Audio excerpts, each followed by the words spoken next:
me toca a mí hacer esta introducción. Confieso mi total ignorancia sobre la vida del doctor Luis Nin, eh, pero conocer la biografía de un médico y de un científico es algo extraordinariamente valioso. Y el doctor Turnes no necesita ninguna presentación. Los libros y las biografías hechas por el doctor Turnes son de excelente calidad, de manera que tenemos la seguridad de que tendremos una presentación excelente de una vida que vale la pena que la conozcamos. Así que bienvenido, doctor Antonio Turnes, y estamos anhelantes por escucharte. Muchas gracias, presidente, y muchas gracias a los presentes por acompañarnos esta tarde. Bien, vamos a referirnos a la reciente publicación sobre el doctor Julio Nini Silva, que está caracterizado como cirujano y productor. Don Julio Nini Silva fue un hijo directo de un matrimonio integrado por don Celedonio Nin Pons y su esposa. Él era un catalán, ella una ciudadana de la Unión, y nació como el último de los hijos de este matrimonio en la ciudad de Trinidad, llamada por entonces Porongos, denominación que él adoptó como su lugar de origen. Aquí tenemos la familia completa, su padre, su madre, sus hermanos, y él como un pequeño niño en brazos de su madre. Más adelante comienza la escuela en Trinidad, aquí lo tenemos con el conjunto de compañeros escolares, y va a ingresar al Liceo de Colonia Valdense, que regenteaba y que dirigía el pastor Daniel Armand Dugón, cabeza de una familia que dio varios médicos destacados y que hizo una enseñanza muy importante para muchas personalidades que luego serían destacados a nivel nacional, particularmente de la medicina, como don Juan Pou Orfila, como Velarde Pérez Fontana, como el propio Nini Silva, don Julio. Acá tenemos una imagen de él en Trinidad en su adolescencia, y ya fallecido su padre en 1899, está retratado allí con sus hermanos, de los cuales se puede reconocer a don Julio como el más joven, parado segundo desde la izquierda, de la derecha, y al lado de él Jaime Nini Silva, otro destacado médico de esta familia. De su bachillerato tenemos este recuerdo de los compañeros que tuvo en 1905 cuando egresaron. Entre ellos estaba Washington Beltrán, Barbat y Conrado Pelfort, entre otros de la generación de 1905. Acá tenemos una imagen de los compañeros en la Facultad de Medicina, posiblemente este sea el profesor Francisco Cafera, y acá tenemos enfrentados con esas flechas a Manuel Albo y a Julio Nini Silva, jóvenes estudiantes.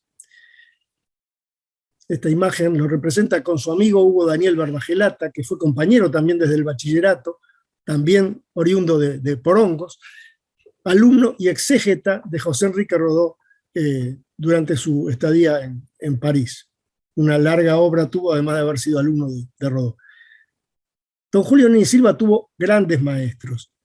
Entre ellos ha mencionado a Ernesto Quintela en anatomía, Ángel Mayolo en fisiología, Arturo Lucich en patología general, Francisco Cafera, que él dice el autodidacta, en anatomía patológica. En clínica médica tuvo a Américo Ricaldoni, Juan Carlos Dillero, Carlos Brito Foresti, y asistió en su último año a clases de Francisco Soca. Y en cirugía reconoció como sus maestros Alfredo Navarro, Alfonso Lamas, Luis Mondino, Enrique Puey y Luis Pedro Botaro. Fue interno con Bernardo Echepare, con Juan Francisco Canesa, papá Canesa, y con Lamas y Mondino, que fue su verdadera escuela quirúrgica, según él lo manifestó. Trabajó muchos años junto a Manuel Albo Carballeira, de quien era amigo desde los últimos tramos de bachillerato, y no solo lo acompañó en sus guardias del servicio de urgencia del Hospital Maciel, en aquel famoso cuarteto de urgencia que integró Albo junto a Domingo Prat, Garibaldi de Vincenzi y José Iraola, desde sus inicios, sino que estuvieron juntos en la fundación del primitivo sanatorio de Casa de Galicia, y aún fue el cirujano que lo atendió a Manuel Albo en varias ocasiones. Aquí tenemos el título otorgado por la Facultad de Medicina a don Julio Nini Silva, que está fechado el 29 de diciembre de 1913. Pocas semanas antes se había decretado otorgarle medalla de oro al estudiante mejor calificado de su promoción. Y no se le aplicó, a don Julio no le entregaron la medalla de oro, sino que le dieron la beca por 2 años a estudios de perfeccionamiento en Francia. Ese diploma estaba firmado por Baltasar Brum, que era ministro entonces de Justicia e Instrucción Pública, y por Claudio Williman, que era el rector de la universidad, luego de haber cumplido un periodo como presidente de la República. Vean ustedes cómo se transformó esa situación y qué respeto tenía el expresidente de la República por el cargo de ser rector de la universidad. De los egresados en 1913, se hizo un ordenamiento para ver a quién le correspondían las becas, y la mejor escolaridad fue la de don Julio Nini Silva, que le hubiera correspondido la medalla de oro si se hubiera otorgado ese año. Entonces, los que siguieron fueron empatados Héctor del Campo y Elías Regules Molins, Elías Regules hijo, que fue muy amigo de Nini Silva, Luis Piñeiro Carve, Fernando Calleriza y Gilberto Regules. Viajan a Europa en 1914 y hacen una estadía en París de varios meses, y luego toman un asueto yendo a Suiza, a Italia, para terminar en Barcelona.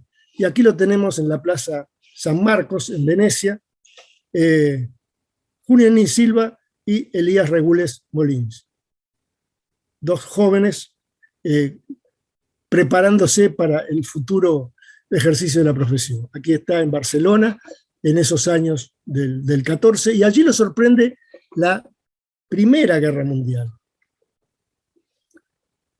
Primera Guerra Mundial que están viviéndolo en Barcelona. Los uruguayos que estaban becados vuelven a Montevideo, y Julio Nini Silva se queda y participa de la atención de la epidemia de tifoidea en Barcelona en septiembre del 14, donde había 35.000 enfermos por contaminación del agua, de la distribución que se hacía del agua a través de una empresa privada. Y decía don Julio que muchos de los que estaban afectados eran compatriotas. Convoca a otro colega uruguayo que estaba residiendo en París para que venga a ayudarle a atender, y consiguen atender y superar la situación para muchos ciudadanos allí presentes. Estas son escenas de esa epidemia de tifoidea en Barcelona por la contaminación de la fuente de agua. En el año 15 visita por 6 meses a los Estados Unidos, y allí pacta una visita a la Clínica Mayo, donde toma contacto con William Mayo y contacto epistolar con Charles Mayo, el mayor. Esta es la carta que le envió Charles Mayo para decirle que con mucho gusto lo iban a recibir, aunque él no estaba, lo iba a recibir su hermano. Esta es la Clínica Mayo de la época, 1915, segundo semestre, y acá están los 2 hermanos Mayo con el padre. Por esa época estaba naciendo el Colegio Americano de Cirujanos, al que nos vamos a referir más tarde.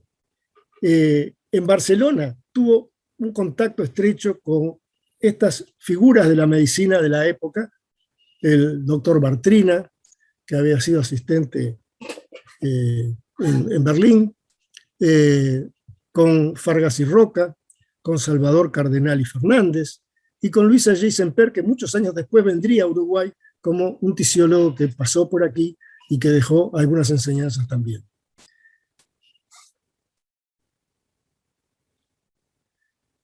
En Francia, en París, estuvo en contacto con Pierre Delbet, con Quenis, con Touffier, con Morestin, con Pochet, con Fauré. Y en los Estados Unidos hablamos de Mayo, con Murphy también, estuvo viéndolo operar, y a Ochsner, y a otras destacadas personalidades como Kreil, Harvey Cushing. Y con respecto a Abraham Flexner, le tocó estar en los Estados Unidos en tiempos en que se presentó este informe, que tuvo amplia repercusión, el informe de Flexner. Y sobre él decía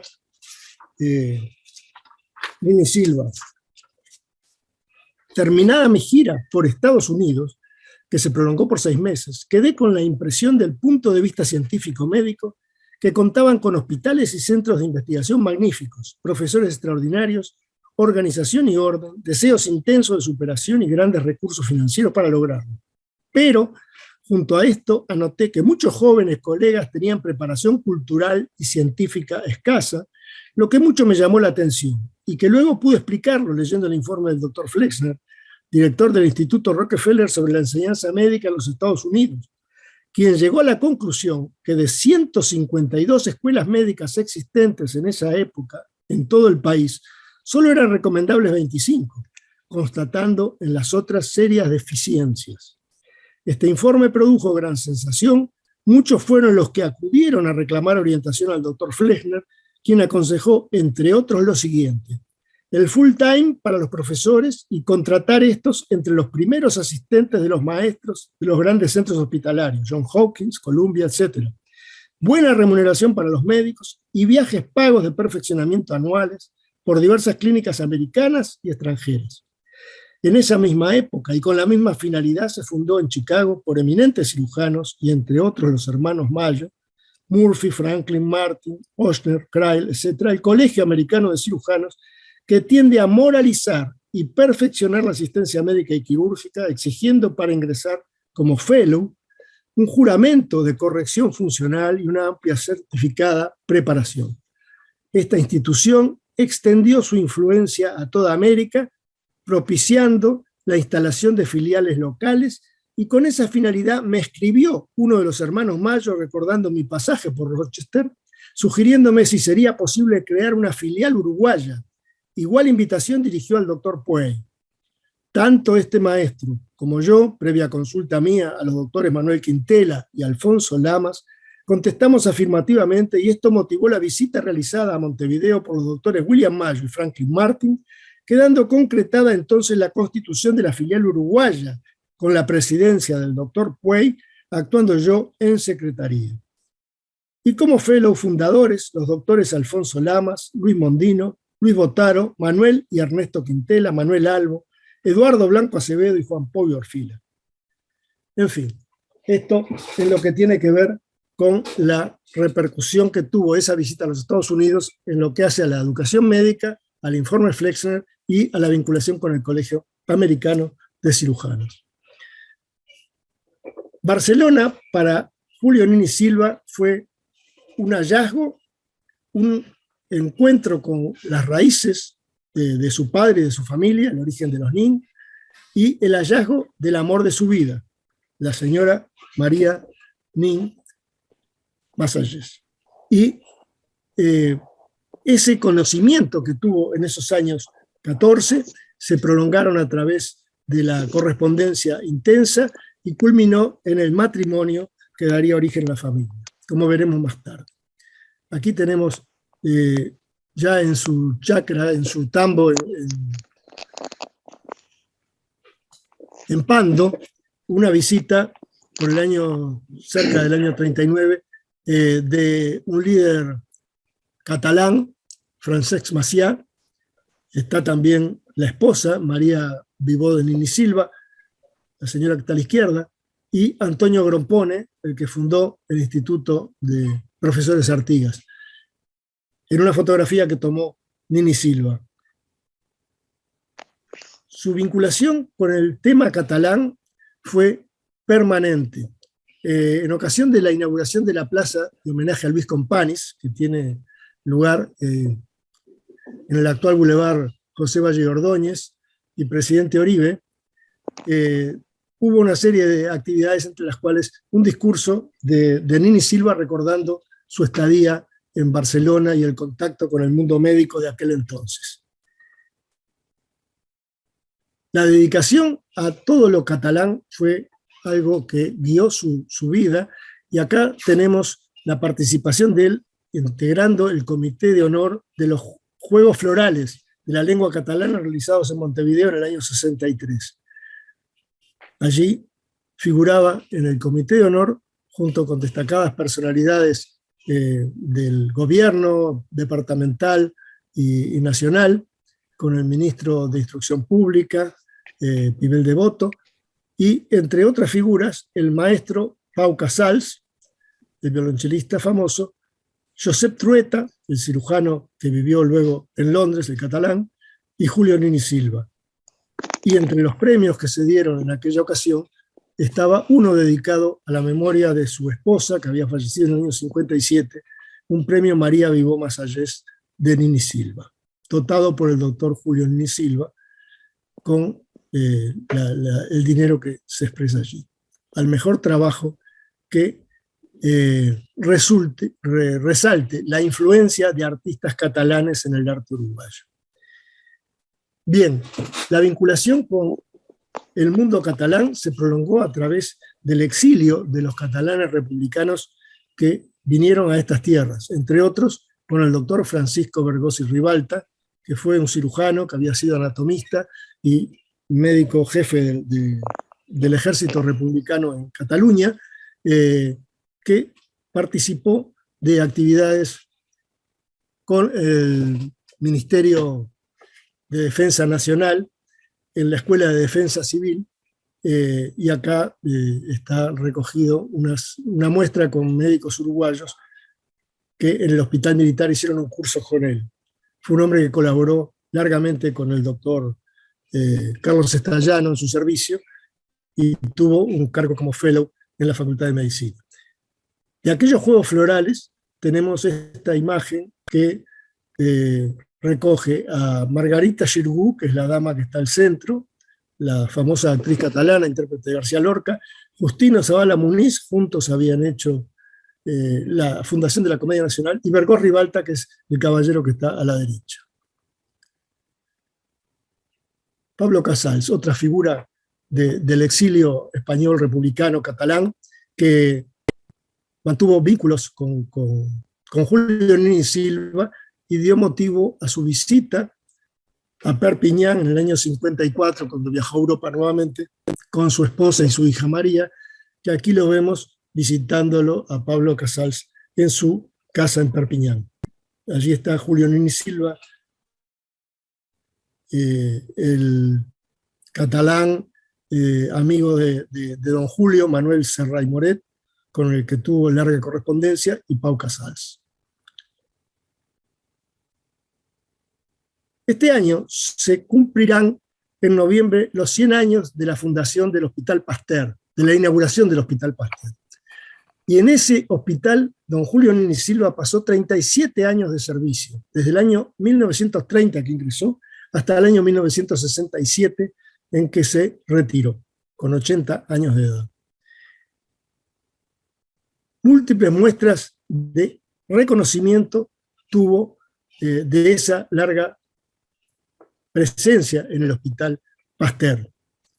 Aquí tenemos un pergamino fechado en el año 56 y otro en el año 67, cuando se retiró con la firma de sus colaboradores y el reconocimiento. No solo fue jefe de servicio, sino que fue director en varias ocasiones del Hospital Pasteur y hizo decisiones que fueron muy importantes para la mejoría de ese hospital. Entre otras, dotar al hospital de un pozo de agua que le diera no solo abastecimiento continuo a sus instalaciones, sino también a buena parte del barrio de la Unión.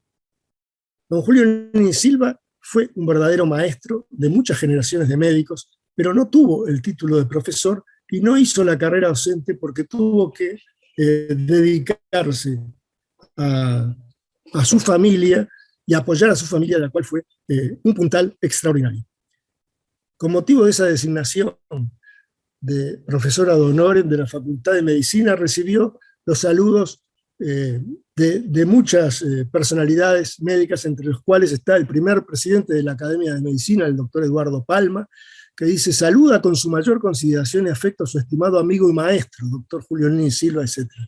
José Alberto Praderi, que era también muy amigo, el profesor Ferrari, también otro presidente de la Academia de Medicina posteriormente, fueron reconocidos con esa designación tan justa. Y acá tenemos algunas imágenes que muestran a las personas que pasaron por su clínica.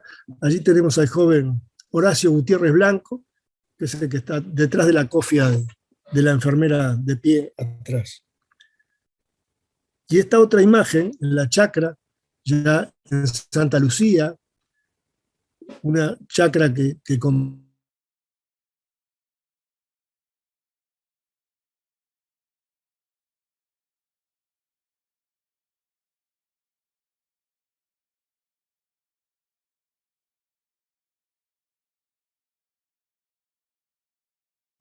diploma que le otorgó el American College of Surgeons en su calidad de fellow,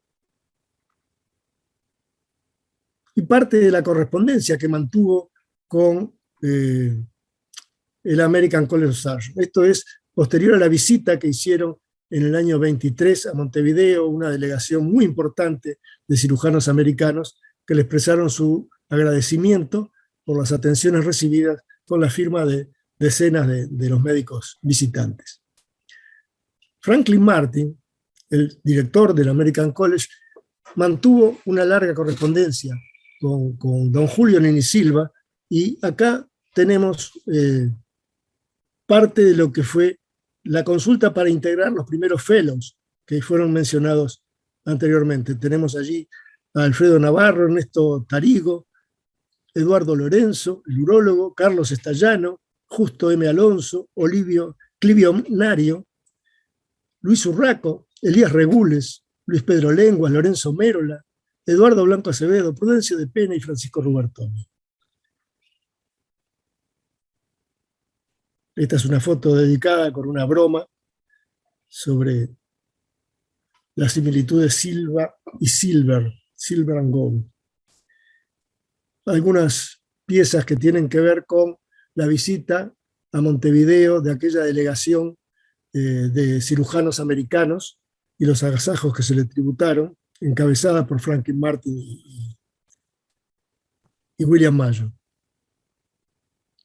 Vuelve a Europa en el año 54 y visita nuevamente las clínicas de Barcelona, encontrándose con estos nuevos maestros: Soler Roy de Saint-Cyr, Puig Sureda, Villardel, Pi y Figueras, con Martorell, y en Francia con Paul Santi, con Michel Latarjet, el que terminó haciendo el nuevo tratado de anatomía con el profesor Alfredo Ruiz-Liar, el uruguayo, a Malegui, a François-Louis Paul de Godard-Dallin, a Supol, y en el Reino Unido, en Londres, visitó a Lloyd Davis y a Gabriel.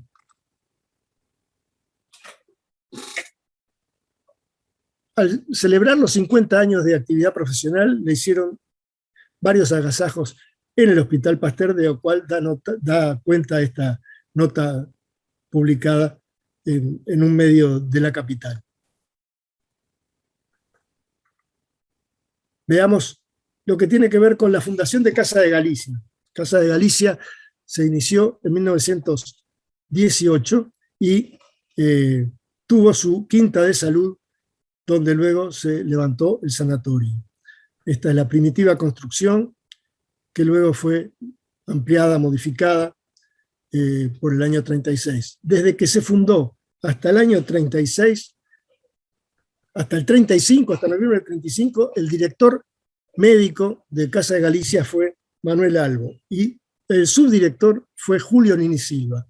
Mucho de ese tiempo lo dedicaron al trabajo honorario, llevando instrumental además de su trabajo y su prestigio. Este fue el sanatorio modificado.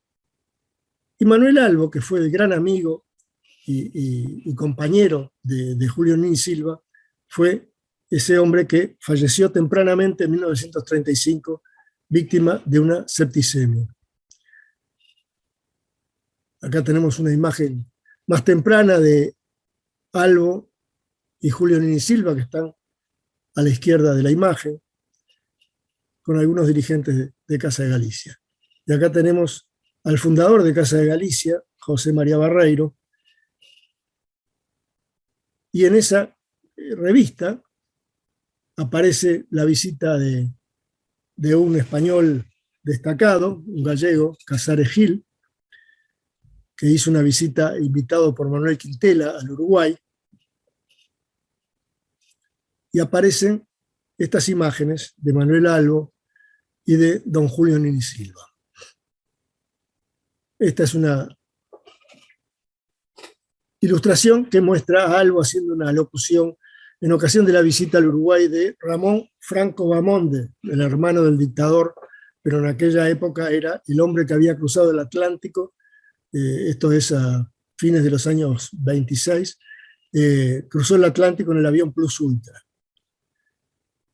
También había sido recibido por Manuel Quintela en el hipódromo de Maroñas, como fue mostrado en una ocasión anterior en la Academia.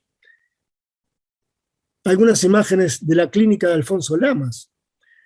Acá tenemos a don Alfonso con algunos de sus colaboradores,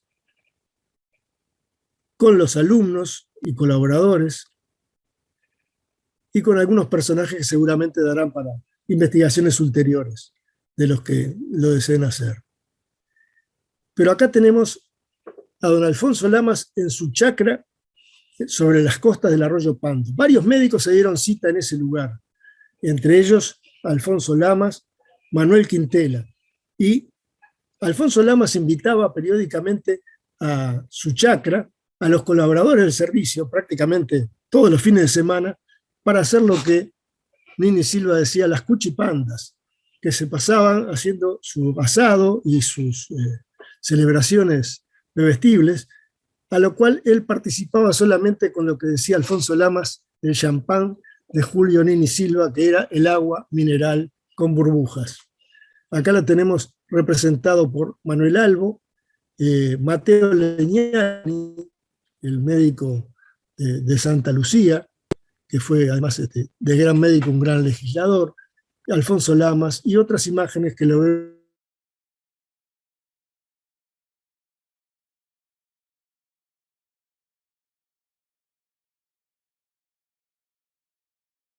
el bote.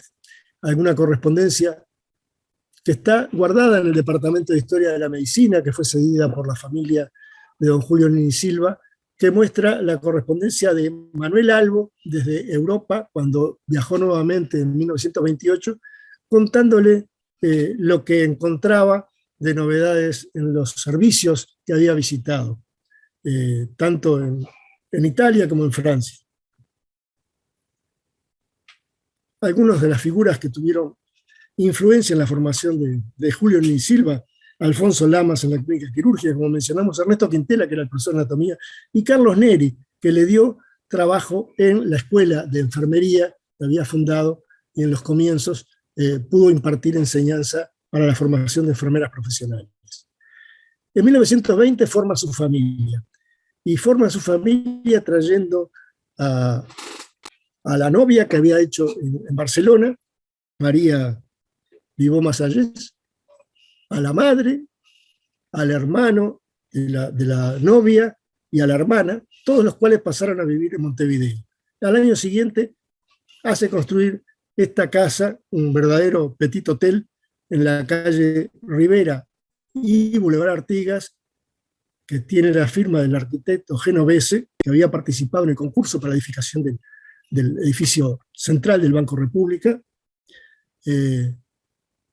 y que hoy es la sede de la Mutual de Futbolistas Profesionales. Aquí lo tenemos en una foto de juventud cerca de su matrimonio con la joven esposa. Y estos son los hijos que formó en la familia. Julio Esteban, María y Jorge. Esteban fue un destacado ortopedista y cirujano, y Jorge fue un destacado cirujano de tórax, el discípulo viviente más importante de don Víctor Armand Dubón, el fundador de la cirugía torácica en el Sembois. Amigo de muchos médicos, acá lo tenemos con Eduardo López Ichuzindae, que era un médico de Paso de los Toros, a quien le correspondió atenderlo cuando fue herido de arma blanca en Paso de los Toros, lo trajeron en ferrocarril, lamentablemente no pudo sobrevivir a la intervención. Y a la derecha está con Gilberto Sáenz, que era el hermano de Abelardo Sáenz, el que luego fue embajador en Francia y fue un hombre de larga presencia en el Instituto Pasteur de París. Gilberto Sáenz fue patólogo y fue colaborador de Julio Núñez Silva en el Hospital Maciel y en otras instituciones con su laboratorio privado. Esta es la vieja torre del Hospital Pasteur, que en algún momento tuvo este aspecto y que fue remozada ahora con esta apariencia, recuperando la belleza que debió tener siempre. El edificio está cercano a cumplir, no el edificio, el Hospital Pasteur como institución asistencial está próximo a cumplir los 100 años en este mismo año, dentro de pocos meses, y tiene este testimonio que levantó el Instituto de Historia y Urbanismo de la Unión, diciendo que este predio, el edificio fue levantado por iniciativa del general Oribe sobre el predio donado por don Tomás Bazáñez a mediados del siglo XIX. Tuvo desde entonces diferentes destinos: colegio, seminario, universidad menor, academia de jurisprudencia, comisaría, juzgado, cárcel, hospital de sangre, asilo de mendigos y al presente Hospital Pasteur. En este hospital fue donde don Julio dejó su sello. Esto fue el hospital, fue el asilo de mendigos desde 1860 hasta 1922 y luego pasó a ocupar el predio que actualmente se denomina Hospital Hogar Luis Piñeiro del Campo, honrando al gran primer profesor de Derecho Romano que tuvo la Facultad de Derecho y expresidente de la Comisión Nacional de Caridad y Beneficencia.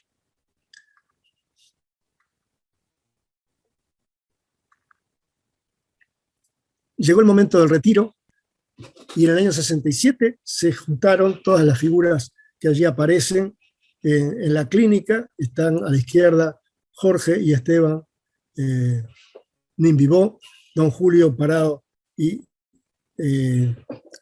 sentado debajo está Carlos Gilnín, su sobrino y su discípulo más directo, don Pedro Paseiro, gran colaborador también, Mario Dillero Olivera, que está parado a la derecha ya en el fondo, la hija está al lado de José Suárez Meléndez, que es el que aparece de lentes allí, está Enrique Barmaimón detrás, y Antonio Trilla, que fue un anestesiólogo del equipo de Antonio Cañelas, y que debió recibirse en Uruguay siendo un catalán que vino como estudiante, y que tuvo la fortuna de encontrar un día manejando un taxi, que subiera un pasajero que era don Julio Núñez Silva, y preguntado qué hacía, de qué se ocupaba, le dijo: bueno, estoy trabajando en esto porque me vine de España y por la guerra civil, pero era estudiante de medicina. Él lo estimuló para que terminara la carrera, y Antonio Trilla fue un anestesiólogo que trabajó años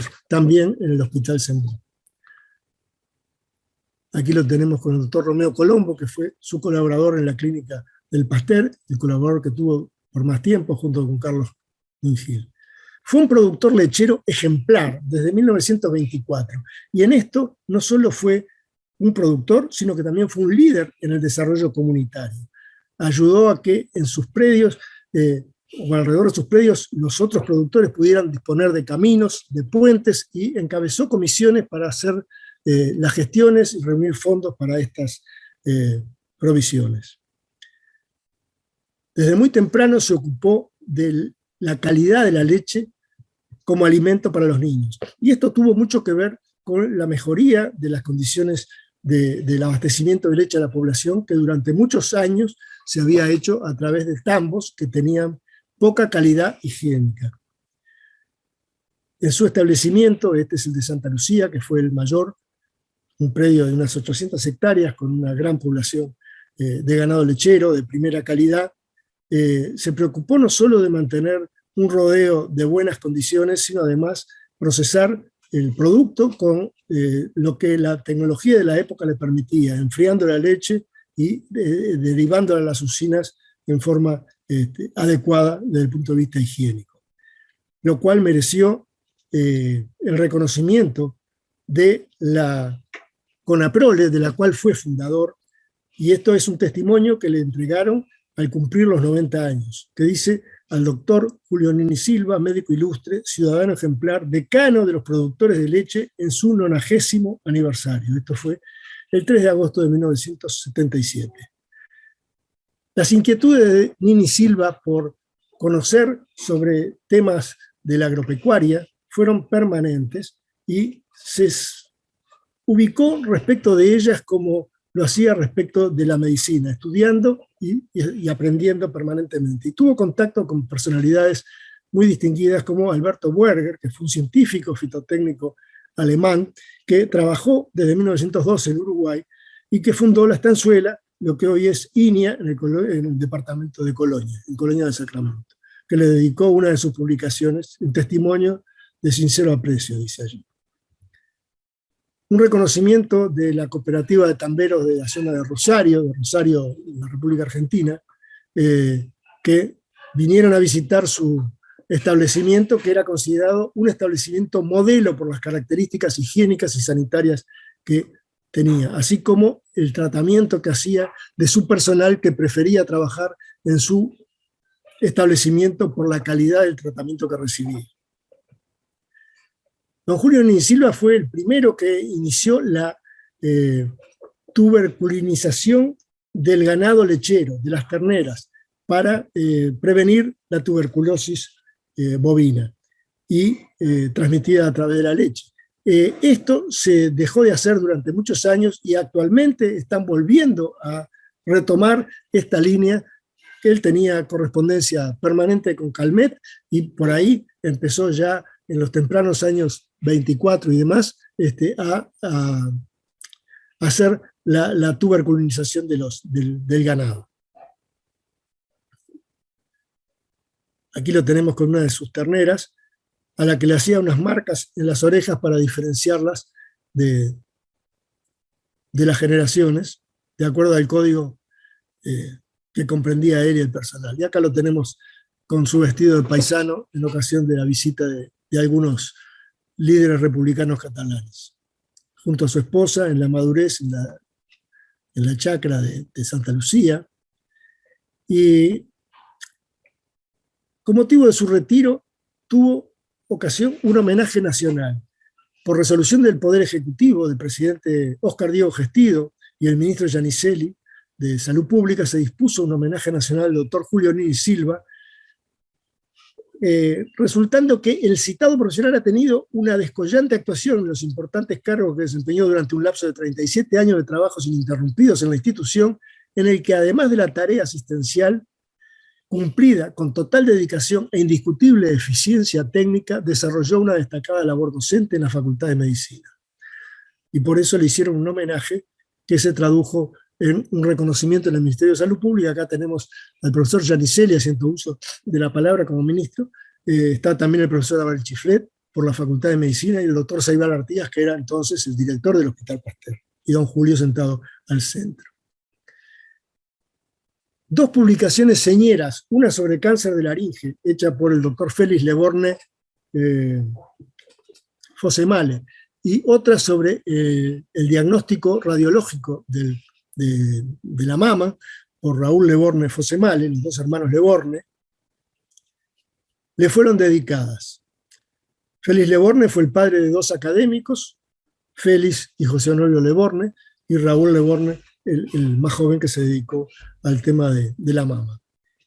Y acá tenemos la dedicatoria afectuosa, dice Félix Leborne: al doctor Julio Nini Silva, maestro y amigo con cuyo paternal apoyo pudimos orientarnos en la vida universitaria y profesional, con los mejores deseos de su discípulo agradecido. En tanto que Raúl le puso a mi querido maestro, el doctor Julio Nini Silva, con todo el afecto y gratitud, le dedico el primer ejemplar de mi libro. 2 libros que fueron señeros en lo que hace a las respectivas tareas que encararon. Don Julio como ciudadano. Fue electo diputado en 1919 junto con Emilio Frugoni, pero por discrepancias con él renunció. Ni siquiera figura en la recopilación de legisladores que hizo el Poder Legislativo en 2005. Pero estos son los testimonios de la Junta Electoral de Montevideo y las publicaciones del caso. Pero queríamos rescatar esto, que fue un testimonio que dejó publicado Manuel Flores Mora a propósito de la actuación de Julio Nini Silva en el episodio de la muerte de Julio César Grauer en 1933 durante la dictadura de Terra, en la cual rompió relaciones con Eduardo Blanco Acevedo porque pedida autorización para ir a atenderlo cuando estaba en un calabozo en la ciudad de Pando, le fue negado seguramente por orden de Nin como subsecretario y don Julio en esta ceremonia. Fue un militante contra el tabaco. Y no le permitió a ninguno de sus colaboradores, inclusive a don Pedro Larguero, cuando él era director del hospital y don Pedro apareció fumando, lo hizo retirar hasta que volviera al día siguiente sin fumar. Este era el doctor José Saralegui Padrón haciendo la intervención en ese acto. Y este es el estrado. Reconocimientos tuvo varios de la Sociedad de Cirugía como miembro fundador, del Sindicato Médico por la creación del premio en el año 59, y de nuestra Academia Nacional de Medicina, que fue reconocido como el primer académico honorario en julio del 77. Vean ustedes, la academia se había integrado en diciembre del 76 y el primer miembro académico honorario fue Julio Nini Silva junto con Carlos Forlisi, el cirujano salteño, que en ese orden fueron designados el mismo día, con un diploma firmado por Eduardo Palma y Federico Salveraglio. Estos son algunos de los colaboradores que fueron identificados en esa caricatura. Y la producción científica fue escasa, pero muy importante. Acá tenemos algunos de esos ejemplos, pero lo más importante creo que fue la presencia, la primera publicación de casos humanos de brucelosis. Él hizo una publicación en el año 34, en el 32 y otra en el 34, acá están las publicaciones, y dieron origen más adelante a una investigación muy importante que hizo Pablo Purriel de miles de trabajadores de los frigoríficos y de la industria lechera que encontraron portadores de brucelosis. En suma, fue un gran servidor público, un maestro de muchas generaciones, un productor ejemplar, un padre, esposo, abuelo y tío que amó y orientó y sostuvo a su extensa familia, un profesor ad honorem de la Facultad de Medicina, primer académico honorario de la Academia Nacional de Medicina. Acá tenemos que registrar 2 coincidencias. El libro aparece en ocasión del centenario del Hospital Pasteur, al que Julio Nini Silva dedicó 37 años de trabajo, y el cierre definitivo de Casa de Galicia, a la que él y Manuel Albo contribuyeron a iniciar con su esfuerzo instrumental y trabajo honorario. Este es el Hospital Pasteur hoy, y este es el sanatorio de Casa de Galicia, que ya dejó de serlo. Muchas gracias. Muchas gracias, Antonio, por esta biografía tan detallada del doctor Julio Nini Silva. Tengo entendido que la palabra "y" en español en España significa de origen aristocrático, noble, ¿no? Pero bueno, quizá no sea así en todos los casos. La historia es el entrelazamiento y una red de vínculos humanos que generan bienestar y e inspiran esperanzas. Y creo que el doctor Luis Nini Silva ha sido esto, ¿no? Y es destacable entre todo lo que tú dijiste, el extraordinario don de gentes que tenía este hombre, ¿no? La impresionante variedad de contactos que tuvo a lo largo de su vida y en todos los planos, en el plano científico, en el plano del desarrollo agropecuario, en el plano de lo institucional, por ejemplo, Casa de Galicia, y esos 37 años de servicio ininterrumpido en el Hospital Pasteur. En fin, una personalidad destacable en un momento tan extraordinario también de la historia de nuestro país. Eh, Dejo entonces ahora el lugar a los comentaristas que quieran agregar a esto que nos ha dicho Antonio u otros comentarios de otros académicos. Al agradecer a Antonio el obsequio de un ejemplar dedicado del libro que nos ha presentado, supe que él me había elegido para comentarlo en esta reunión. En su decisión, que intenté pero no pude revertir, identifico inmensas cuotas de aprecio, confianza y consideración hacia mí que me llegan muy hondo y agradezco en similar medida. Pero además una considerable cuota de riesgo porque es seguro que mi intervención defraudará las expectativas de él y las expectativas de los que están presentes en esta reunión. Su libro enriqueció la imagen que yo tenía de don Julio Nini Silva, a quien conocí, pero sobre todo despertó recuerdos particularmente gratos que mencioné a Antonio y los consideró de interés. Dejaré entonces al académico Pau Ferrari la tarea de destacar las virtudes de la obra, infinitamente mejor de lo que yo podría hacer, y me limitaré a describir algunos de esos recuerdos con el propósito, utópico por lo inalcanzable, de agregar algún pequeño píxel a la imagen en muy alta definición del ilustre y polifacético biografiado que nos transmitió Antonio en su libro. Esos recuerdos tienen un hilo conductor. Uno de mis tíos políticos, hombre sencillo, honesto, bueno, cirujano muy hábil y muy prudente, con el que me unió una sólida amistad. A él debo mi vocación quirúrgica y, al igual que a mi padre, su ejemplo de humanidad en el ejercicio de la profesión. Se llamaba Romeo Colombo.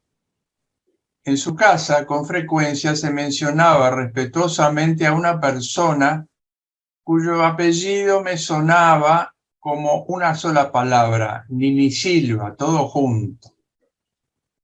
La conocí a esa persona a mediados de la década de 1940, cuando con 8 o 9 años tuve una experiencia que me afectó profundamente y hoy valoro sobremanera. Recuerdo nítidamente que una tarde comenté a mi padre, que era médico, que en la piel del abdomen tenía una mancha negra. Él la observó detenidamente y luego de un prolongado silencio dijo que al otro día la haríamos ver por ese tío cirujano. Doble alegría, disfrutaría de sus bromas y faltaría a la escuela. La mañana siguiente, con su noble forá, mi padre no siguió la ruta que yo bien conocía entre nuestra casa en el Reducto y el domicilio y consultorio privado de mi tío en el Buceo. No pasamos frente a mis puntos de referencia, la escuela militar, el Instituto de Higiene y el Clínicas todavía en construcción. Todo lo que constituyó la primera de una serie creciente de señales de alarma que me fueron sumiendo en incertidumbre y temor. Por calles extrañas llegamos a un barrio desconocido y a un gran edificio visiblemente viejo, de 2 plantas, que ocupaba una manzana. Mi padre me explicó que allí por las mañanas trabajaba mi tío. Entramos, recorrimos largos corredores vidriados y lo encontramos vestido de una túnica blanca en un enorme cuarto lleno de camas en que había hombres con gasas por varias partes del cuerpo. Conocido el motivo de la visita, nos condujo a una habitación con olor a desinfectante, muy iluminada con luz natural y ocupada por objetos extraños que me intimidaron. Miró la mancha y me dijo: Pelito, así me llamaba, enseguida vuelvo. Regresó acompañado de un hombre mayor que él, delgado, de lentes y cabello blanco, que también vestía una túnica, y que irradiaba autoridad, pero a la vez algo indefinible que me inspiró confianza. Observó la mancha, percibió mi desazón y con expresión amable y enorme habilidad se puso a mi altura tratándome de igual a igual como en un juego. Me dijo que como la mancha era negra, había que pintarla de blanco. Desde un envase de vidrio similar a los pomos de éter que yo conocía del carnaval, lo que me dio cierta tranquilidad, vertió sobre ella un líquido muy frío que la cubrió con una pequeña costra blanca. Luego me dijo que para asegurar que la pintura no se desprendiera, debería pasarle un lápiz mágico y que necesitaba que lo ayudara sosteniendo con fuerza con mis manos una chapa metálica conectada por un cable a un enorme cajón de madera oscura lleno de extrañas perillas.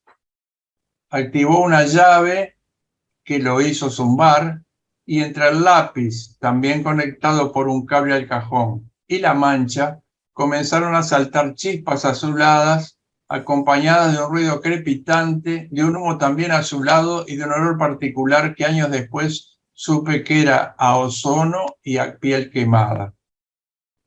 En unos segundos que me parecieron siglos, me explicó en forma que deliberadamente hizo que fuera inentendible por qué al revés de lo anunciado la mancha quedó más negra que antes.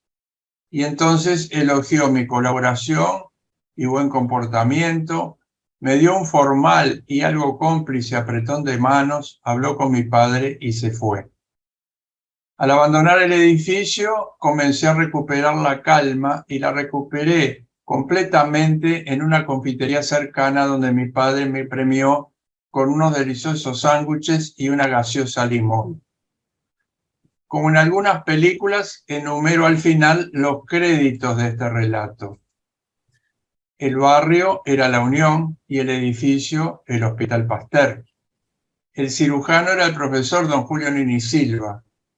El líquido era el cloruro de etilo, un anestésico de acción local fugaz por enfriamiento muy usado entonces. El cajón zumbante era un bisturí eléctrico de los primitivos diseñado por William Bovey en Boston, algo menos de 2 décadas antes, que yo llegué a utilizar como cirujano. La confitería era La Liguria, en la que todavía no se vendía Coca-Cola. Con ese brevísimo acto de pequeña cirugía, don Julio, sin que yo aún supiera que iba a ser cirujano y probablemente tampoco él supiera que lo estaba haciendo, me dio lo que hoy identifico y valoro como la primera lección práctica acerca de cómo ganarse la confianza del paciente en cirugía, componente esencial del humanismo en la especialidad, aprendido por él, entre otros, del profesor Alfonso Lamas, como nos relató Antonio. A mediados de septiembre de 1955, don Julio efectuó una colecistectomía a mi padre. Fue en el Hospital Español, de tarde, y con mi madre sentíamos pasar aviones sobre el barrio, pero muchos aviones, no era el de la Causa, que era el hidroavión que hacía el servicio a Buenos Aires, sino que eran muchos aviones. Eran los que, leales a Perón, que estaban huyendo de la Argentina el día que derrocaron a Perón en la Revolución de 1955. Yo entonces cursaba preparatorios de medicina, por lo que en la explicación que al final de la misma don Julio nos dio a mi madre y a mí, recibí el primer ejemplo práctico de cómo un cirujano debe comunicarse con los familiares de sus pacientes. Estos dos testimonios son mi principal aporte a la pintura de don Julio que nos hizo Antonio y mi emocionado homenaje de gratitud a su memoria. Romeo Colombo, tío Romeo, como en familia lo llamábamos, era uno de los colaboradores más estrechos de don Julio. Antonio lo mostró en varias fotografías y en la caricatura, acompañando a su maestro. Él, su esposa y sus dos hijas veneraban a don Julio y formaban uno de los entornos concéntricos en que su fuerte personalidad despertaba a una mucha distancia consonantes resonancias. Me referiré en forma breve a tres de ellas.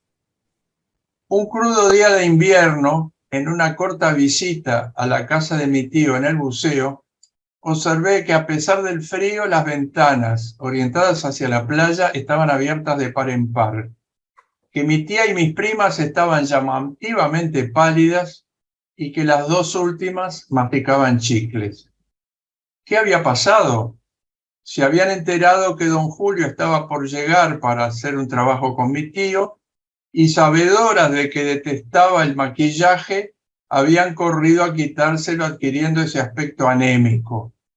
Y mis primas, que fumaban y conocían la versión de don Julio por el tabaco, habían abierto las ventanas y se habían puesto a masticar chicles de menta para eliminar hasta el mínimo rastro de olor a cigarrillo. Señala Antonio que don Julio llegaba a su servicio muy temprano.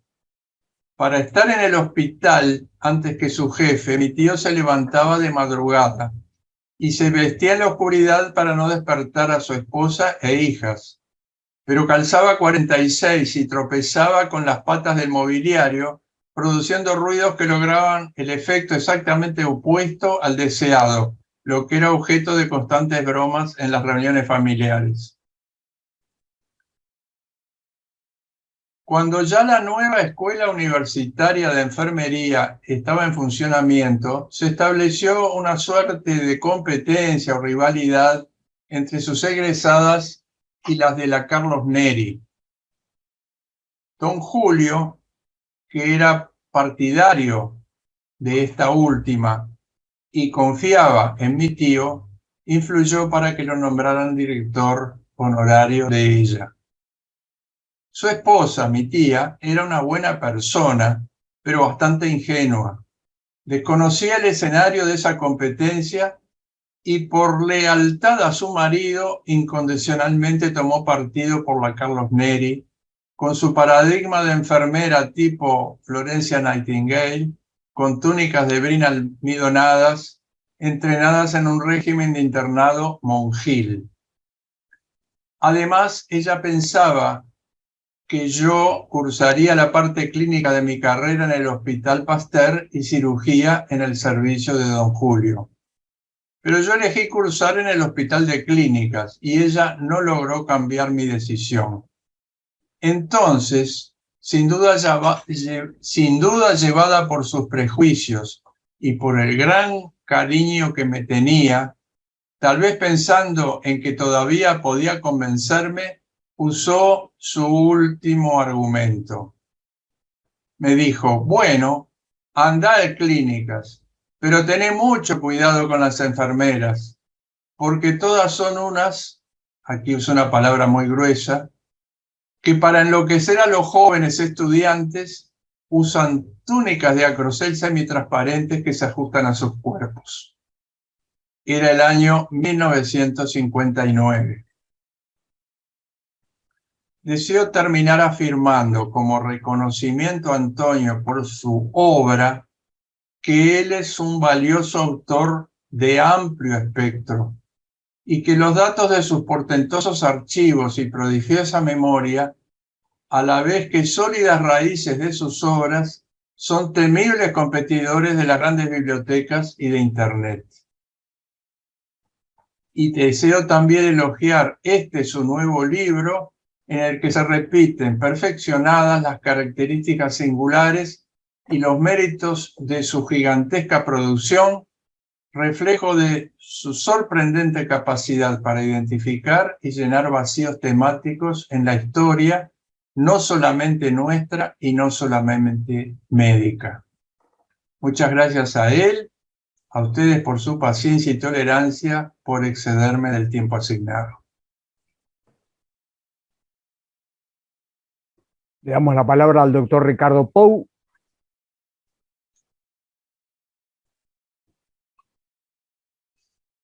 Bueno, muchas gracias. Después de haber oído esta charla de Crestanelo, pienso que lo que pueda decir yo es poco significativo.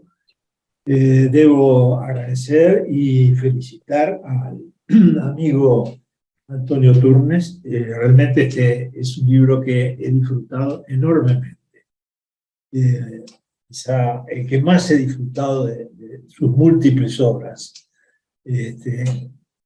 Y debo decir que también en función de algunas cosas personales, pese a que por mi edad no conocí a don Julio Nini Silva.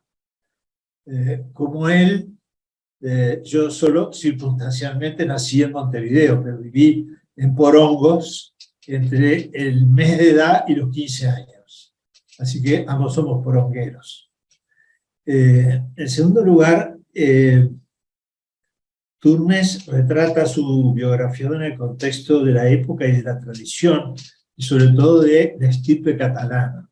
Yo tengo una familia, por lado paterno, de ascendencia catalana y una profusa tradición oral a ese respecto me plantea siempre motivos de diversión y al mismo tiempo algunas interrogantes.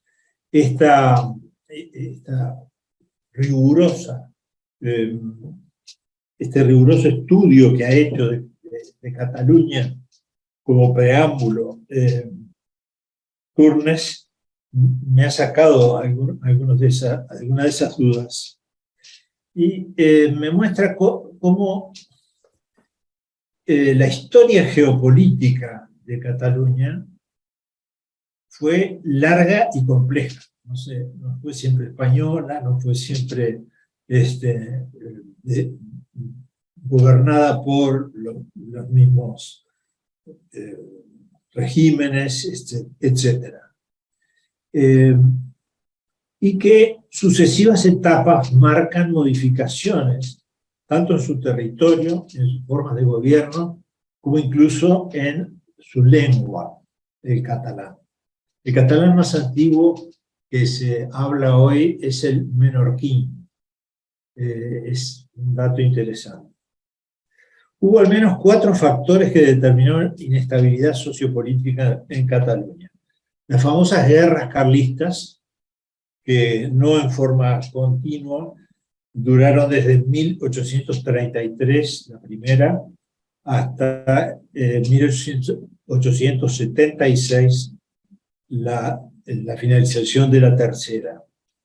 Luego, la instalación de la primera República Española, que duró solo entre el 11 de febrero de 1873 y 29 de diciembre de 1874.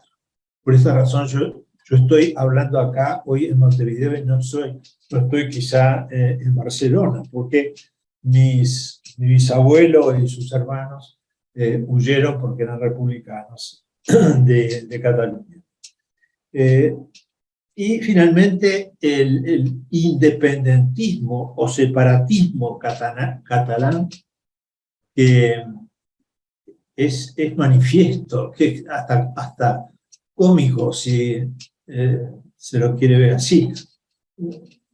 El doctor Bergón me decía que por los años 20, cuando llegaba el tren de Madrid a Barcelona, decían, ahí, por los altoparlantes, ahí llega el tren de España. O sea que hasta tal punto. Luego, hay muchos catalanes que emigraron al Uruguay, ¿no? Entre ellos, por supuesto, los varios integrantes de la familia Nin. La inmigración catalana hacia tierras americanas está relacionada, como casi todas, según lo menciona Zubillaga, por una parte por factores de propulsión, en este caso relacionados quizá a la mencionada inestabilidad política y consecuentes factores económicos muy, muy débiles, y por otra, por otros factores de atracción ante las posibilidades que parecía ofrecer América a estos descontentos europeos. En su mayoría, los catalanes se dedicaron, como don Celedonio, al comercio. Muchos de ellos, diría la mayoría, se casaron en primera instancia con uruguayas, y uruguayas de cierto nivel económico. Su nueva patria no significó una desvinculación de sus familiares y amigos. Esto era común en casi todos los inmigrantes. Y creo que algo que puedo destacar del libro de Antonio, que me resultó muy, muy cálido, muy interesante, muy entretenido, son los intercambios epistolares que intercambiaban, los intercambios epistolares que se mantenían entre don Celedonio y su familia. Pienso que, como todo el documento que la familia de Nin y Silva tuvo la capacidad de conservar hasta ahora, es muy importante. Los catalanes inmigrantes en el Uruguay se adaptaron a vivir aquí, pero llegado el momento de promover, sobre todo desde el punto de vista educativo, a sus hijos, al menos aquellos hijos más prometedores, no fue este el caso, porque Nin y Silva fue más tardíamente. Esos catalanes enviaban a sus hijos a Barcelona o a las tierras de donde procedían, próximos a ella. Varios ejemplos a este respecto existen entre los médicos. El primero es el de Teodoro Miguel Vilardebó, que siendo hijo de un comerciante catalán muy reputado, lo envía desde joven a Barcelona a estudiar. Él, además, allí hace parte de sus estudios médicos ulteriormente. Lo propio ocurrió con José Máximo Carafín, que también su padre lo envía a Barcelona a completar el bachillerato. Allí hace el primer año de la Facultad de Medicina, para luego pasar a Montpellier y a París. Con Isabel Bosch, lo propio, su padre lo termina enviando, tiene dificultades para que le revaliden el bachillerato uruguayo allá en España, lo mismo sufrió Soca más adelante, y termina recibiéndose de licenciado en Barcelona y dando las materias en Madrid, de doctor en medicina en Madrid. El doctor Blanes, que actuó en Mercedes, que se casó con una mercedaria, tuvo varios hijos, entre ellos 2 mellizos, terminó yéndose, después de ejercer muchos años, a Barcelona para que sus hijos tuvieran oportunidades. 2 de ellos llegaron a dar fruto, por decir así. Uno murió precozmente, que era Tomás, y que fue alumno de Santiago Ramón y Cajal, describiendo algunas células, algunas neuronas que hasta hoy se llaman neuronas de Blanes, o células de Blanes. Y el otro, el pintor, el mellizo, que tuvo la oportunidad de conocer y de ser discípulo de Sorolla. No quiero dejar de mencionar, pese a que no es exactamente el caso de lo que vengo diciendo, a Francisco Suñer y Capdevila, el primer decano y de nuestra facultad y primer profesor de fisiología. Suñer se fue rápidamente de nuevo a Barcelona y allí fue elegido senador del reino. Para ser senador del reino se requería una cierta disponibilidad económica que él no tenía. Sus amigos le ofrecieron para que contara con ella y él dijo que se negó y dijo que no quería entrar mintiendo al Parlamento. Tuvo dos hijas que murió en el 16, estas hijas murieron viejas, que eran Juanita y María, que vivían en la calle Pimienta, casi a Avenida Brasil, y que se caracterizaron por formar allí un núcleo donde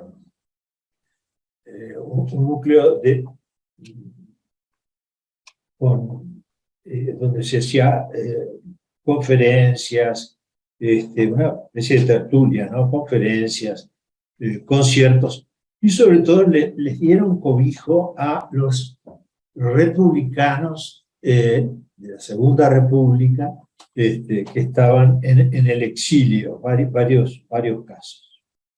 Bueno, por supuesto que en mi familia también los mandaron al pobre don Juan Pou, con 8 años, a estudiar en Figueras, francés, geografía y latín, y volvió al año con un cuadro depresivo. O sea que, pero ese era el caso de la mentalidad de los catalanes. Eran trabajadores, son trabajadores, pero son duros, y siguen pensando que Cataluña es el máximo. Otro punto en común con mi familia es que don Julio, aunque oriundo de Porongos, hizo su bachillerato en el Liceo de La Paz, en Colonia Valdense. Esta institución, ya lo hemos destacado en algún otro trabajo antes, fue el primer liceo en medio del campo, mucho antes de que don José Valle promoviera la formación de los liceos en 1912 o 12. Este fue fundado por una pequeña colonia de valdenses en 1888. Tuvo un primer director, el pastor Wood, pero el que encarriló las cosas allí, como fue dicho, fue el pastor Daniel Armando Hugo, de quien lleva hoy el nombre. Fue un centro de enseñanza peculiar. Ofreció la posibilidad de que quienes vivían en áreas rurales de la zona o en otros departamentos, como fue el caso de don Julio, tuvieran acceso a la formación universitaria sin necesidad de venir a Montevideo. Pese a que se daba una materia de historia sagrada, primó el respeto por las creencias de cada uno. ¿No? Que pudiera pensar que lo habían fundado con espíritu de propaganda religiosa, por decir de alguna manera. Además, se enseñó el método científico y las ciencias físico-químico-matemáticas estuvieron a cargo, las ciencias naturales, a cargo de un profesor de gran nivel, el señor Pons.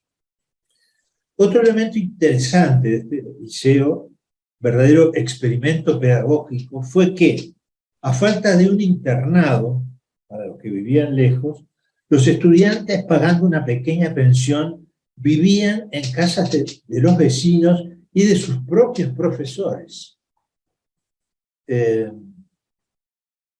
rápidamente, sin haber llegado a ser un centro de alto nivel, se convirtió, yo diría, en un semillero, de donde salió todo tipo y una gran cantidad de profesionales que están citados en los libros que existen de recordación del liceo del año 1913 y 1935.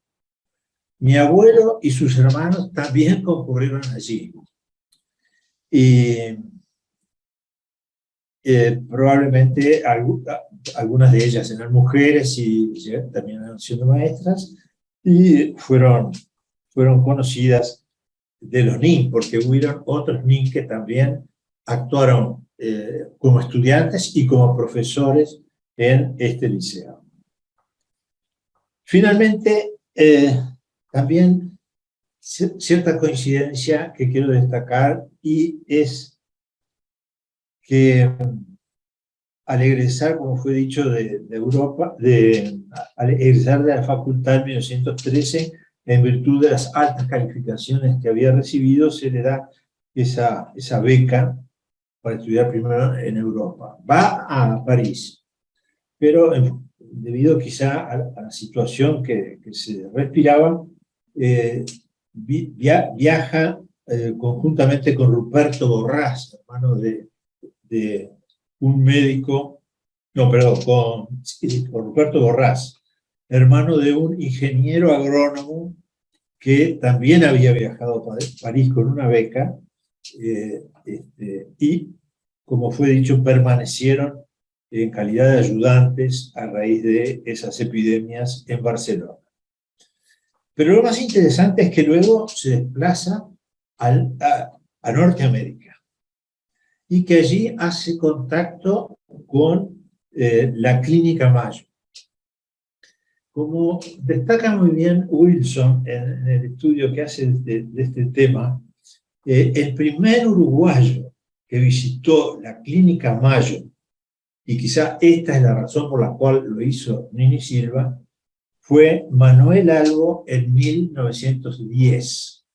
Yo siempre creí que había sido el profesor Enrique Puey en 1911, porque de él nos queda un magnífico informe titulado Una visita a los hermanos Mayo. Esto marca una inflexión, porque, como bien se sabe, la influencia francesa primaba, y empieza allí a pesar la influencia norteamericana.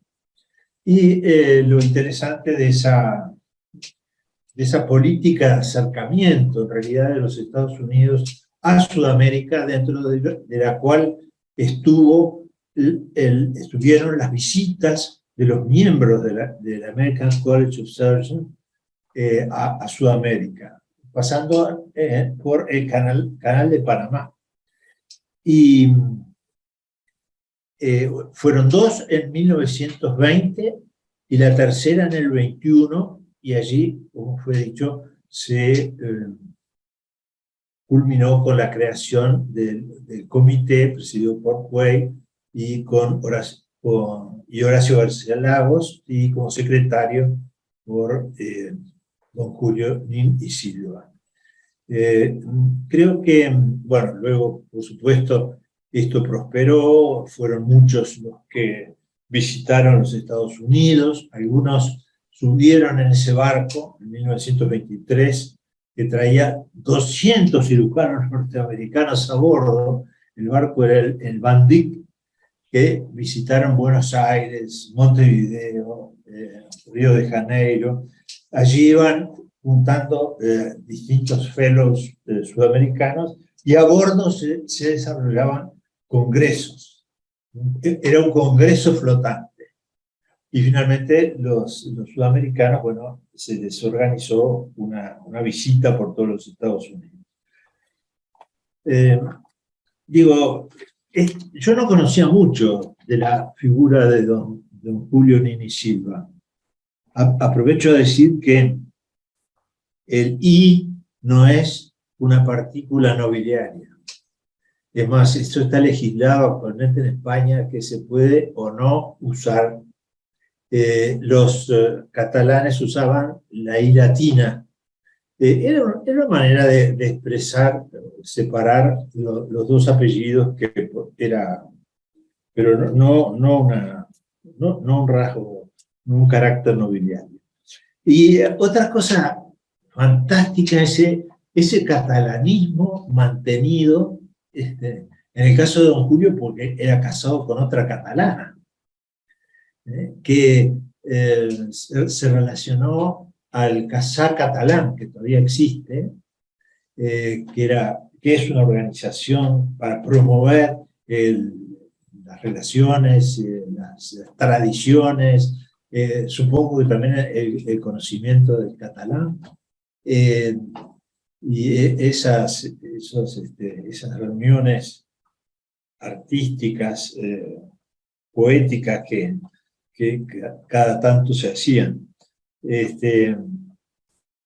Bueno, esto quiero felicitarlo muy vivamente a mi amigo Antonio. Pienso que en este libro, en gran parte gracias a su capacidad, tiene larga experiencia en el tema, y también por haber contado con documentos que, vuelvo a repetir, dan a la lectura de esta biografía un especial atractivo. Felicitaciones, Antonio, y gracias por la paciencia de quienes me escucharon. Bueno, damos las gracias entonces al doctor Antonio Turnes y a sus comentadores, el doctor Francisco Crestanelo y al doctor Ricardo Pou, y con esto terminamos la sesión de hoy, siendo las 8 menos 5 de la noche. Que tengan buena noche y un buen descanso.